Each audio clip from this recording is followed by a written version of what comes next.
Peace, fam. DB Bedford here, your emotional intelligence expert. I just wanted to get on real quick and talk about how I almost just shifted my whole mood, got an attitude, and probably was about to not use my EI over some extra sauces. Yep. The EI guy was damn near about to flash over some extra sauce. So let me break it down for you real quick. First of all, I don't know about you, but there's something about, this is just one of my own pet peeves, about charging for sauce.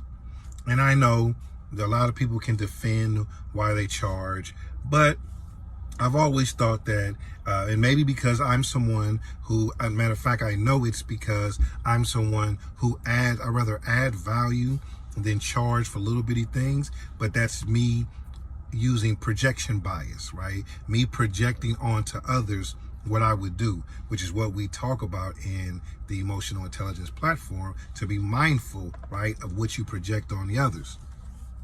So I'm at one of my favorite spots, getting something to eat. I actually love their sauce a lot, and I've spent a lot of money with these guys since they opened.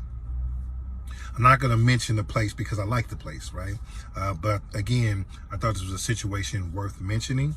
So I will tell you that my order came up to $57. I'm buying something for the family and myself. And in the midst of me ordering, like, I went outside and I thought about it, and I came back in. I was like, oh yeah, can I get a couple of those hot sauces? And so the lady goes to charge me for the sauce. Now, every time I've come here, and I've been here at least a half a dozen times, when I ask for the sauce, nobody has charged me. Nobody's even said, it's normally this, but I'm going to give you that. You just put it in the box. So I realized the fact that she was charging me, the fact that I don't believe I should have been charged in the first place, whether I spent $57 or not, was starting to irritate me, because she stood firm on it was going to be extra whatever, $1.50. Now, obviously the $1.50 is not the issue. It's the fact that I feel like you charging me and nobody else charged me. And again, I had a conversation yesterday where I made a post about the stories that we tell ourselves. So this time, because it's back to back for 2 days, are just good lessons, because I always want people to know that we have to practice emotional intelligence in every moment, and it's not always about the extreme or going off. It be how we are processing and handling things. And I just remember looking at her. It just happened. As I'm looking at her like actually wanting to I said it once that, nobody else ever charged me before. She was like, hey, I don't know what everybody else does. And so now I'm taking that as an attitude. So I had to start being careful, because I almost wanted to debate with her about why I shouldn't get charged for the sauce. But then I realized that projection bias, right? I was projecting onto her how I thought she should be handling it.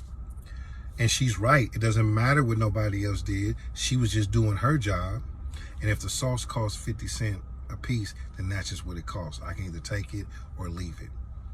But it wasn't until I realized that my emotions was getting high and my logic was lowering, and I reversed it and brought it back up, was I able to clearly see that she wasn't doing anything to me. She was just doing her job. Hopefully that's helpful to you. My name is DB Bedford, your emotional intelligence expert.